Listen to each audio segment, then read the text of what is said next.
അരുണ്ടൻ ഞങ്ങളുടെ കൂടെ സഹായിച്ച ഒരു പുതിയ കലാകാരൻ ചങ്ങനാശ്ശേരിയിലെ ഏതാണ്ട് 6-7 വർഷം കൊണ്ട് ചങ്ങനാശ്ശേരിയിൽ 11 സിനിമയിലും അഭിനയിച്ച് ഞങ്ങളോട് വിട പറഞ്ഞു പോയി 2 മാസം പോയി.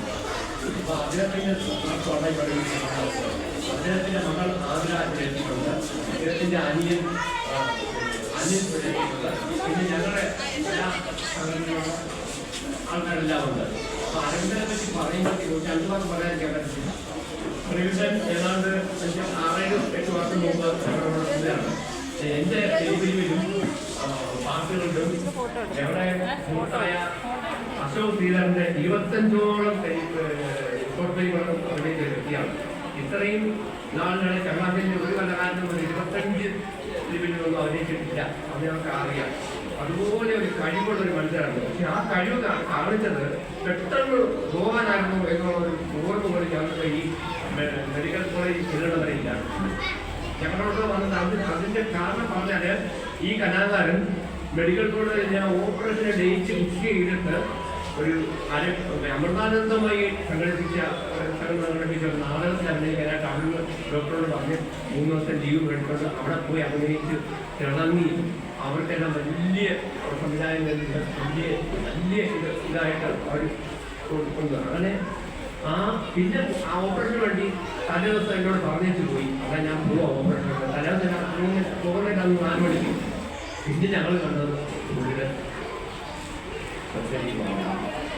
അപ്പോൾ അദ്ദേഹത്തിൻ്റെ മകൻ. അപ്പോൾ ആ കലാകാരനെ ഒരിക്കലും പറയുന്നത് ഞാൻ കോൺട്രാക്ട് ഞങ്ങൾ ഇപ്പോൾ ഓരോ വർഷവും ഈ കോൺട്രാക്ടിൻ്റെ വകയായിട്ട് പല വകകൾ നടത്തുന്നുണ്ട്. അപ്പോഴത്തേക്ക് ഞങ്ങളെല്ലാം ബുദ്ധിതരാണ്. എങ്കിലും ഈ കുഞ്ഞുങ്ങൾക്ക് ഇത് കൊടുക്കുമ്പോഴത്തേക്ക് ഞാൻ കുറച്ച് കുഞ്ഞുങ്ങളൊക്കെ അരവിന്ദനും കൊച്ചുകുഞ്ഞുങ്ങളൊക്കെ വളരെ ഫ്രീ കാട്ടു. അരവിന്ദൻ ഒരു സൈക്കിൾ വർഷം ഉണ്ടായിരുന്നു. വർഷത്തിൽ കുഞ്ഞുങ്ങളൊക്കെ വരുമ്പോഴത്തേക്ക് അരവിന്ദൻ എങ്ങനെ ഒരു സ്നേഹമുള്ള മനുഷ്യനാണ്. അപ്പോൾ അരവിന്ദൻ്റെ ഓർമ്മയ്ക്ക് വേണ്ടി ഞങ്ങൾ എന്നാണെങ്കിലും നടത്തും. ആ വർഷത്തിന് വകയായിട്ട് ഇന്ന് ഇവിടെ കുഞ്ഞുങ്ങൾക്ക് കൊച്ചു കുരുന്നുകൾക്ക് ഞങ്ങൾ ചെറിയ പറഞ്ഞ കൊടുക്കുന്നുണ്ട്. അതിൻ്റെ പരിപാടി ഞാനിവിടെ ഉദ്ഘാടനം ചെയ്തതായിട്ട് അറിയില്ല.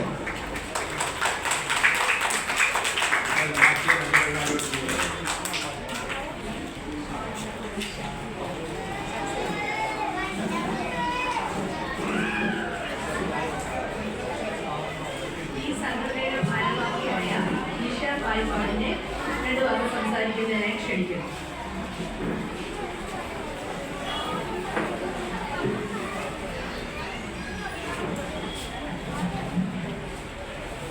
നിഷാനന്ദയുടെ പ്രവേശനോത്സവത്തോട് അനുബന്ധിച്ച് നടത്തപ്പെടുന്ന അരവിന്ദൻ ഫൗണ്ടേഷൻ പരിപാടി ഉദ്ഘാടനം ചെയ്യുന്ന ആദരണീയ വ്യക്തി പ്രശ്വരി ഈ സ്കൂളിൻ്റെ പ്രഥമ അധ്യാപിക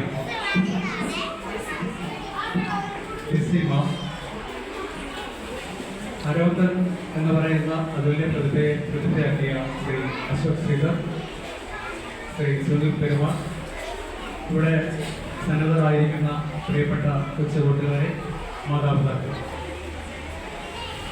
ഈ പ്രഥമ അധ്യാപികയായ സരിത ടീച്ചറിൻ്റെ ഉൾപ്പെടെ നിരവധി പേരുടെ ആശംസകൾ നിങ്ങൾ കേട്ട് കഴിഞ്ഞു. ഇനിയൊരു ആശംസയ്ക്ക് പ്രസക്തി ഉണ്ടോ എന്ന് ഞാൻ എന്നോട് തന്നെ ചോദിക്കുമ്പോൾ, ഞാനൊരു 4 വർഷക്കാലം ചൈൽഡ് പ്രൊട്ടക്ട് എന്ന് പറയുന്ന സംഘടനയുടെ കോട്ടയം ജില്ലയുടെ പ്രസിഡന്റായി നിരവധി സ്കൂളുകളിൽ പ്രവേശനോത്സവത്തിലും സ്വാതന്ത്ര്യദിനത്തിലും വായനാ ദിനത്തിലുമൊക്കെ പങ്കെടുത്ത് അവർക്ക് വേണ്ട കുറേ ടിപ്സുകൾ പറഞ്ഞു കൊടുത്തിട്ടുണ്ട്. ഇന്ന് ഞാൻ എൻ്റെ ആശംസയുടെ രൂപത്തിൽ നിങ്ങളോട് വളരെ പ്രധാനപ്പെട്ട കുറച്ച് കാര്യങ്ങൾ പറയാൻ ആഗ്രഹിക്കുന്നു. നമ്മുടെ കുടുംബം എന്ന് പറയുന്നത് കൂടുമ്പോൾ ഇമ്പമുള്ളത്. ഈ കുടുംബത്തിലെ നിലവിളക്ക് ആരാണെന്ന് അറിയാമോ? ഓരോ കുടുംബങ്ങളിലെയും നിലവിളക്ക് എന്ന് പറയുന്നത് അവിടുത്തെ അമ്മമാർ. എങ്ങനെയാണ് ഈ അമ്മമാർ കുടുംബത്തിന്റെ നിലവിളക്കാവുക? കണക്കെടുപ്പ് നോക്കിയാൽ ഒരു കുടുംബത്തില് കുട്ടികളുമായി ഏറ്റവും കൂടുതൽ സമയം ചെലവഴിക്കുന്നത് അച്ഛനേക്കാൾ കൂടുതൽ അമ്മയാണ്. അമ്മയായിരിക്കും പല വീടുകളിലും കുട്ടികളുടെ രൂപപ്പെടുത്തിയെടുക്കുന്നത്, അല്ലെങ്കിൽ അവരുടെ റോൾ മോഡൽ അമ്മയായിരിക്കും. അമ്മയാണ് ഒരു കുട്ടിയെ ക്രമീകരിക്കുന്നത്. അതായത് ഒരു കുട്ടിയുടെ വളർച്ചയിൽ ഏറ്റവും കൂടുതൽ സമയം ചെലവഴിച്ച് ആ കുട്ടിക്ക് വേണ്ട എല്ലാ നിർദ്ദേശങ്ങളും ഉപദേശങ്ങളും എല്ലാം നൽകുന്നത് അമ്മമാരാണ്. അപ്പോൾ ഇന്ന് ഞാൻ കുട്ടികൾക്ക് വേണ്ടി അമ്മമാരോട് സംസാരിക്കുകയാണ്. നമ്മളെല്ലാവരും തിരക്ക് പിടിച്ചു കൊടുക്കുന്ന ഈ ജീവിതത്തിൽ ഭാവിയുടെ വാഗ്ദാനങ്ങളായി നാം കാണുന്നവരാണ് ഇന്ന് പ്രവേശനോത്സവത്തിൽ പുതിയ ക്ലാസ്സിലേക്കും അടുത്ത ക്ലാസ്സുകളിലേക്കും ഒക്കെ കയറിയിരിക്കുന്ന ഈ വിദ്യാർത്ഥി സമൂഹമായ കുട്ടികൾ. അപ്പൊ ഇവരെ രൂപപ്പെടുത്തിയെടുക്കുക എന്നുള്ളത് വളരെ വലിയൊരു ദൗത്യം. അപ്പൊ നിങ്ങൾ ആദ്യം ചെയ്യേണ്ടത് നിങ്ങളുടെ ഹൃദയം കൊണ്ട്, നിങ്ങളുടെ മനസ്സുകൊണ്ട് നിങ്ങൾ നിങ്ങളുടെ മക്കളെ സ്നേഹിക്കും. സ്നേഹം എന്ന് പറയുന്ന വികാരം പുറമെ കാണിക്കേണ്ടത് ഞാൻ എൻ്റെ മകനെ സ്നേഹിക്കുന്നു, ഞാൻ എൻ്റെ മകളെ സ്നേഹിക്കുന്നു എന്ന് നാളുകൊണ്ട് പറയുക മാത്രമല്ല, അത് പ്രവൃത്തി വരുത്തുക തന്നെ ചെയ്യും. അങ്ങനെ ചെയ്യുമ്പോൾ നിങ്ങളുടെ കുട്ടി നിങ്ങളെയും സ്നേഹിക്കുമ്പോൾ കുട്ടിയുടെ ഏറ്റവും നല്ല ഇന്നത്തെ യുവതലമുറയുടെ ഭാഷയിൽ പറഞ്ഞാൽ ബെസ്റ്റിയാവും, അതായത് ബെസ്റ്റ് ഫ്രണ്ടാവും. ഏറ്റവും ഗുണമുള്ള അമ്മയും അച്ഛനും മക്കളും നിങ്ങളാവും. അമ്മ കുട്ടികൾ എത്രത്തോളം ആഴത്തിനടുക്കുന്നതോ അത്രയും വലിയ കാര്യങ്ങൾ തീർച്ചയായും നിങ്ങളുടെ മകനോ മകളോ വൈകുന്നേരങ്ങളിൽ അവരുടെ സ്കൂൾ കഴിഞ്ഞ് വരുമ്പോൾ നിങ്ങളോട് സംസാരിക്കും.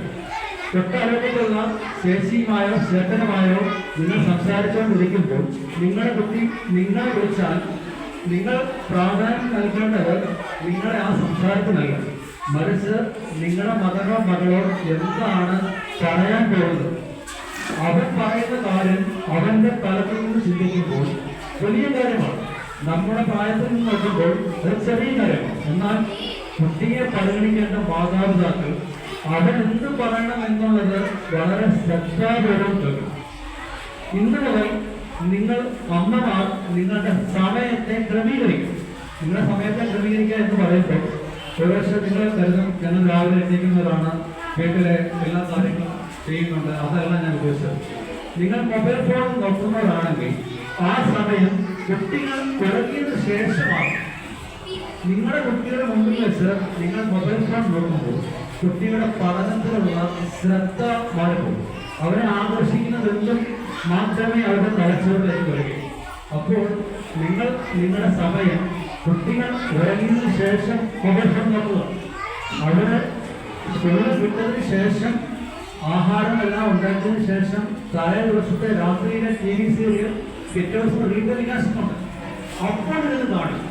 അങ്ങനെ എൻ്റെ മകൻ നാളത്തെ ഡോക്ടറോ എഞ്ചിനീയറോ നടനോ നടിയോ അല്ലെങ്കിൽ ഈ അനന്തര ഭാവിയിലെ ഈ ഒരു സമൂഹത്തിന്റെ ഉത്തരവാദിത്തപ്പെട്ട ചുമതല വഹിക്കേണ്ടവനാണ് എൻ്റെ മകനോ മകളോ എന്ന ബോധത്തോടു കൂടി വേണം നിങ്ങൾ നിങ്ങളുടെ മക്കളെ സ്കൂളിലേക്ക്.